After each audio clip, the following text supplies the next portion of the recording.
চলো, চলো অরণ্যের বাসিন্দা হই। অমল বিশ্বাস। কোথায় যাব বলো? যেদিকে যাই নগ্ন পায়ে বিদঘুটে অন্ধকার পাড়ি দিতে হয়। এটুকু ছোট্ট জীবন, তবু আলো পায় না। তার চেয়ে তোমার বুকের মধ্যে না হয় ঢেকে রাখো আমার চোখের নিদ্রাহীন রাত। আলোর তামাশা আর ভালো লাগে না। ভিক্ষাপাত্র হাতে ইচ্ছে ছিল সন্ন্যাসী হয়ে চলে যায়, সেখানেও ধর্মান্ধ উচ্চারণ। এও ভেবেছিলাম এই পৃথিবী থেকে বিচ্ছেদ ভালো। মাটিতে অরণ্যে চুমু খেতে গিয়ে অস্বাভাবিক মৃতদের টাটকা রক্তের গন্ধ পেলাম।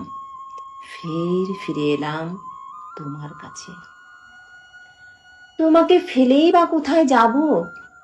তোমার সারি সারি লক্ষ্মী পায়ের ছাপ ফ্যাকাশে হয়ে যাচ্ছে, বিষ বৃষ্টিতে মরে যাচ্ছে শ্রাবণের নদী। আমার বুকের বিপন্নতায় যত দীর্ঘ নিঃশ্বাস জমে আছে, কাকেই বা তার ভাগ দেব?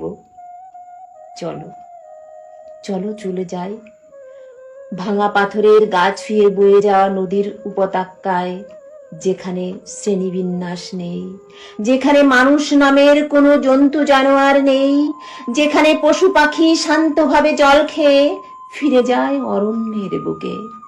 চলো, চলো সেখানে যাই। লাজুক তরুণী হয়ে তুমি ফিরে যেও এই তরুণের সাথে।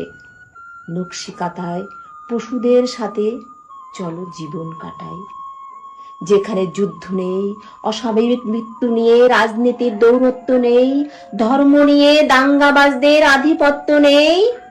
চলো, চলো পশু পাখিদের সাথে থেকে সভ্যতার দীক্ষা নিয়ে সভ্য অরণ্যের বাসিন্দা হই।